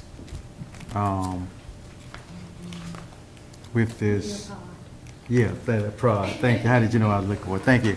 With the prod should alleviate most of our problem that we are incurring at Vicksburg Junior. We're hoping that it will eliminate some of the issues that we have. We have quite a few teachers that are using Nearpod, but we don't want to rely solely on technology. It cannot take the place of having that one-on-one or small group instruction for the classroom teacher. So it's one of many things that we're trying to use this year so that we can be in a better position for the English. Because the best one-to-one advice is a quality teacher, right? Okay. Thank you. Ms. Hill, Yes, sir. the relationship, how is the relationship with the teachers and the parents and working with a child that is? For those parents that we are able to make contact with, we have a very positive relationship with those parents. We had a very good turnout when we had our back to school night. Sometimes when we have those events, the parents that we really need to get there aren't there. We're continuing to reach out to them through newsletters and call outs, and if need be, we'll go pick them up. So we're continuing to work on having that positive interaction. And it's also working with the teachers and how they respond to students and to help that relationship be positive. And not beating on the dead horse. No, it's fine. What do you find with the parents that are not supporting or engaging with their child whenever you come into contact? What seems to be Do they have a reason? Do they, just, Sometimes we have parents that work multiple jobs and they're just not able to come when the schoolhouse is open. And then you have some parents who have had negative experiences as a child with teachers or with particular content areas. So they'll say, well, I was bad in math, so my child was bad in math, so it's okay. You know, but it's about smoothing things over, letting them know that we're here to support them in any way that we can. Having an open dialogue. All my parents know I'm always here. When you need me, just come by school, come by office call, or whatever. And if there's a problem, we can sit down and talk about it. Now, at the end of the day, we may not agree on everything or agree on every decision, but at least they have an understanding of where I'm coming from, and I have an understanding of where they're coming from, so I can better meet their needs. thank you so much. Yes, sir. So do we have a motion to accept school improvement plan from Vicksburg Junior High? I'd like to make a motion that we accept. Second. We have a motion properly second to accept the school improvement action plan for Vicksburg Junior High. All those in favor signify by saying aye. Aye. Those opposed? Ayes have it. Next, we have our South Park quarterly update. Go ahead, Doc. Good evening. Good evening, Doc. So we're gonna start with turnaround principle 1, indicator 1.1 and 1.2. And it talks about the school goals and our progress towards our goals. That first indicator of 1.1 talks about the school leadership team and the district leadership team meetings. We had 2 meetings thus far on August the 24th and September 21st. Turnaround principle 1 also talks about the school goals and our progress towards those goals. Back in August, we sat down and we looked at the boys and girls that were performing at level 3, 4, and 5, and we determined that 45% of those boys and girls in ELA can be proficient. So we made sure that we got to keep those boys and girls that are 4 and 5 currently, and we include the boys and girls that are level 3 because they must grow. So we have about 45% of those boys and girls, that's half of our population, almost half of our population that are tested, that can reach their goal. That's great. And in math, 46% of those boys and girls can reach their goal as well. So we took our rated diagnostic, and right now, we are performing at the halfway mark, in ELA, 25%, and our goal again is 45%. In math, our goal is 46%, and we're at 21%, so we're almost there in both subjects. And we're gonna get that, we're gonna hopefully reach that by doing small restructuring. We have a lot of new teachers out at South Park.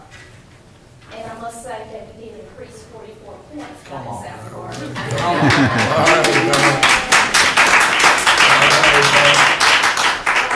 But you're already that far toward this goal, and it's only 2 months into the school year. yes, man.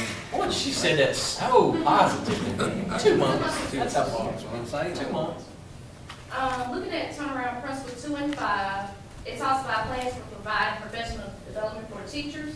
For our lower elementary, we have Lynn Jones Burrow, who works with our pre-K through 2nd grade teachers, and she provided training on September 12th, 13th, 14th, 17th, 19th, 20th, and 24th. She's been in there a lot because our kindergarten scores are the lowest in the district, has been for the past couple of years, so we're going to change that. And so she's been working with them by looking at the assessments, the review of the assessments that they're given. She's providing, along with the district, curriculum support, and she's making sure they're implementing our Super Kids program and adding rigor to all the lessons. Can I ask a question about your kindergarten?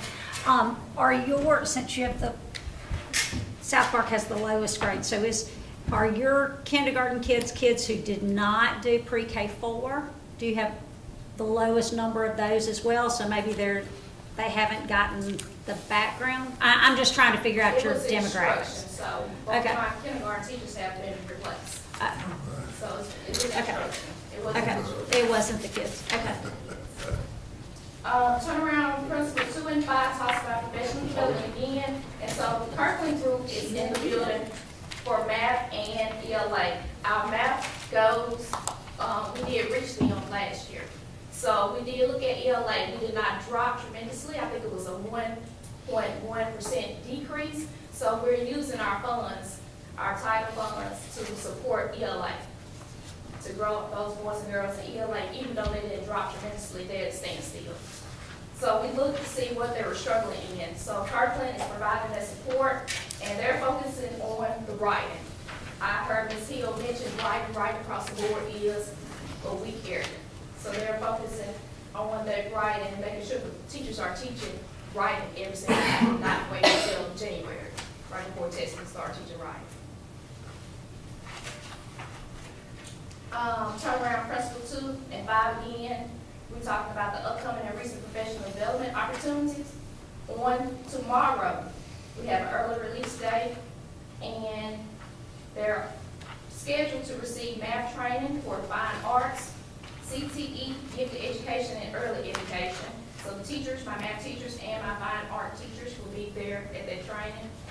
Amplified training for 3rd through 6th grade ELA will take place tomorrow as well. Amplify is a new reading program that we implemented recently.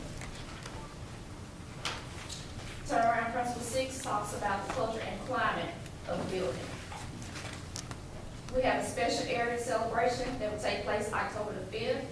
We have a Leader and Me Leader and Me pep rally October the 15th. We have an AR pep rally scheduled for October the 19th. We have an Elementary Honor Society induction scheduled for November the 2nd. That will be our second one. We're doing it early this year for those 6th graders. We have a regular favorite college day for November 16th. And we have our school store where they can come and use their pop-ups and buy things in the school store on November the 30th. Turnaround principle 7 talks about family and community engagement opportunities. Tonight we had a read night that took place at 5:30 to 6:30. We have a pre-K to 3rd grade meeting October the 3rd at 5:30.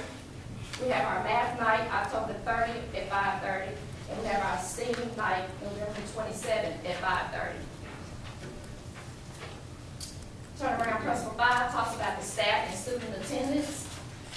In the month of August, my teachers' attendance rate was 94.39%, and the students was 97%. In September, the teacher attendance rate was 96.67%, and the students was 95.64%. Turnaround principle 8 talks about the summary of newly allocated resources and the impact on student outcomes.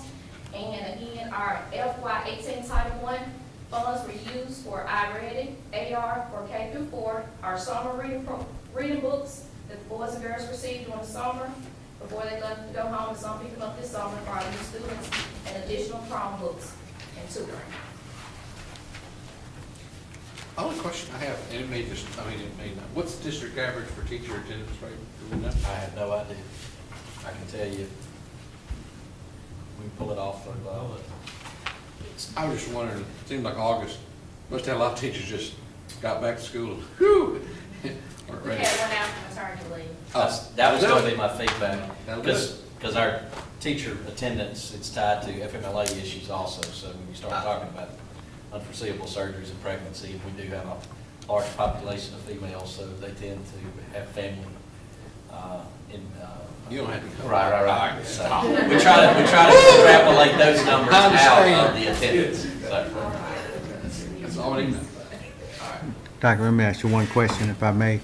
On the 44-point increase that you earned, was it in one subject area, or was it an overall increase?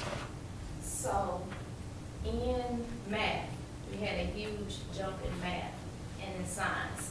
Science was about a 10-point increase, and math was about 20-point increase for both the bottom 25 and growth overall. And it is difficult to maintain and to increase. Yep. So we were out there working.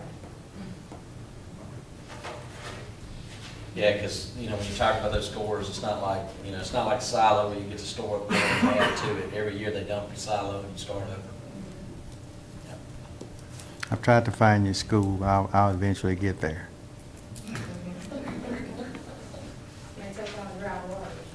Any further questions? Watch for bears. Do we have a motion to accept South Park's quarterly update? Make a motion that we accept Second. Dr. Miles. Second. We have a motion, proper second, to accept South Park's quarterly update. All those in favor, signify by saying aye. Aye. Those opposed, same sign. Ayes have it. Next, we have our crisis response plan. Sims.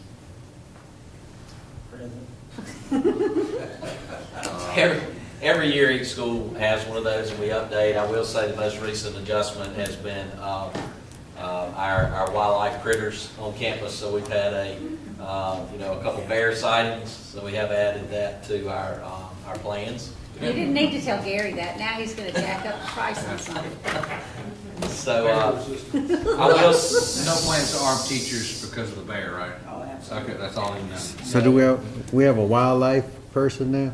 Not yet. No, Wildlife officer? But that may be a training we could add. Is that a request? How to wrestle a bear. Catch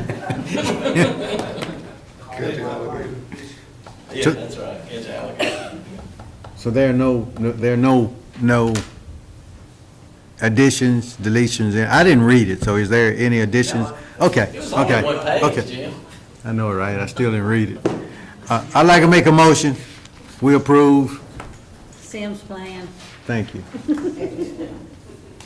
have a motion, do we have a second? Second. We have a motion, proper second, to approve the crisis response plan for the district. All those in favor, signify by Aye. saying aye. Aye. Those opposed, same sign. Ayes have it. Next, we have a late and upcoming payment dates for 16th section. Mr. Burke, you have any update for that? Ms. Burke, I read it. There wasn't anything late. update. Land, late payments, upcoming payments? Yeah, we got a few that are late. We got one lease that's late. 16 New section. one. This is the one we always have trouble with? Yes. Yes. And is it time yet for us to take action to ask them to? No, I think that's, next board meeting. When's it due? I can't read something. Yeah, I know, I tried to do it and it won't let me, What was it? let me scroll. It's 90 days from that date. Okay, so we're still, what efforts have been made? And they're late now, but it's not, what efforts have been made to? We do the normal, we call, we send letters. Have we had any contact with them? Are they this is a dwelling? We sent certified letters, but we still have not gotten any response back from, them. So, But they've got the letter. We know they've gotten it. yes, that's why we started doing certified, so we can verify that. They had to sign for it. Yeah. they have to Okay. sign for it. This is the one up on 61 North? Yep. Yeah. So there's really no action to be taken Not- now? I think next Legally, month. We don't have to Next take month. action? I think next month it'll be Next up month for we action. will ask Okay. for it to take action. So we don't need to vote on this. This is informational? Yes, Our correct. normal Okay. due We diligence. have, next item, any questions really quick? Next item would be, our board policy, GBA, it's sitting to next month, correct? Yep. Okay. Next is our, board policy on, booster clubs. Yep. That was sitting too? Yep. Yeah. All right. Next, we have, VHS project bid. If I can make a motion, I would. We have before us, This real quick. letter of recommendation. For, the VHS project, Yes, sir. Sturgis make a When motion, you- we approve the project bid. I second the motion. Can I add to that, Mr. Sturgis? Yes, sir. Can you approve that bid based upon the 10% variance that the architect, I think I had to word this, Negotiable variance? in conformity with the statutory 10% variance that allows the architect to work with the contractor, and there's also a new market tax credit transaction statute. There are two things here that allow them to be able to negotiate individually, and we just want to include both of those in the But it's motion. also So, contingent on the. and it's contingent as well. So, On the new age tax credits coming. Needs to be in the motion. so can I? So I'm can I going to get you revise my motion and include what the attorney said. That's right. That's why he went to school, to be an attorney. Thank you, I Mr. second the Attorney. motion. All right, we have a motion and a proper second to accept the bid with the stipulation of negotiation and. Yeah, don't try it, Brian, don't try Approve. it. I'm not even, Okay, don't try intentional it. new age tax credit. What he said. What he said. All those in favor, please signify by saying aye. Aye. Aye. Those opposed, same sign. We just spent $37 million. Yay. Wow. That is awesome. It is awesome. And y'all Now tell go play in the dirt. Yeah, All right, I want a hard hat. I'll get you one. And a gold shovel. Mr. Chairman, I make a motion to go into closed session to set the agenda for executive is session. there a second? There's a second. Second. All those in favor? Aye. Ladies and gentlemen, we're now in closed session. Thank you very much. Those people up here to see us in executive session, y'all step out. We determine the agenda and then we will, Right now. ask you to come back in. Y'all come